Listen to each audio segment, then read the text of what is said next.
নমস্কার, আমি নীলাশ্রী শীল, আমি শায়রি মণ্ডল। আমরা আজকে সমুদ্র মন্থনের এক পৌরাণিক কাহিনী নাচের কত্থকের মধ্যে দিয়ে বর্ণনা করছি। সমুদ্র মন্থন এক প্রসিদ্ধ পৌরাণিক কাহিনী, যার কথা বিষ্ণু পুরাণ ও ভাগবত পুরাণে উল্লেখ আছে।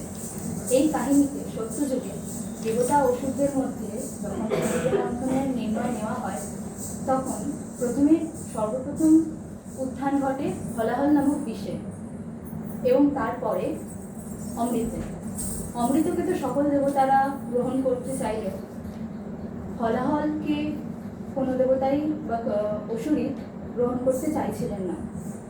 সেই সময় দেবাদিদেব মহাদেবের আবির্ভাব ঘটেন এবং তিনি হলাহলকে নিজের কণ্ঠে ধারণ করেন এবং সমগ্র সৃষ্টিকে ধ্বংসের হাত থেকে রক্ষা করেন। সমুদ্র মন্থনের কাহিনীতে ভগবান বিষ্ণুর দুটি অবতারের উল্লেখ আছে। প্রথম কূর্ম অবতার, যিনি নিজের পিঠে মন্দার পর্বতকে ধারণ করে তার ভার গ্রহণ করে সমুদ্র মন্থনে সাহায্য করেছিলেন, এবং পরবর্তীতে মোহিনী অবতার, যিনি তার চতুর বুদ্ধি দ্বারা দেবতাদের মধ্যে অমৃতকে বিতরণ করেন অসুরদের হাত থেকে বাঁচিয়ে।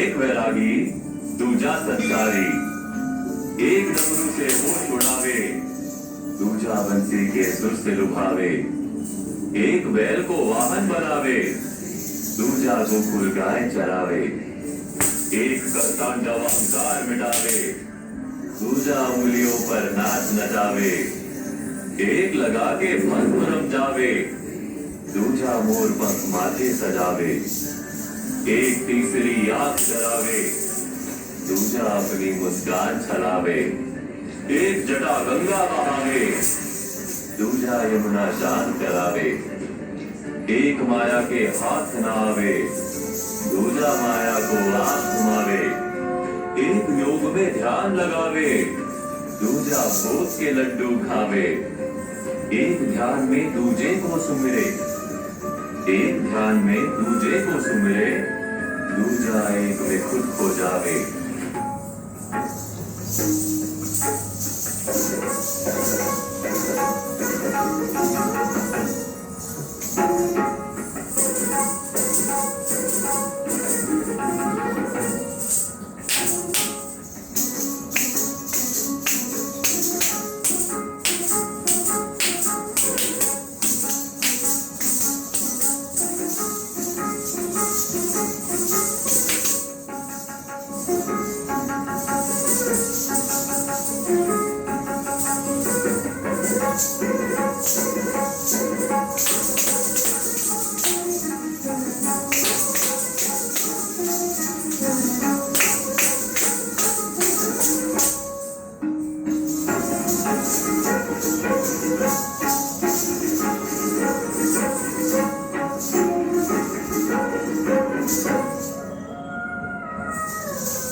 एक वेळा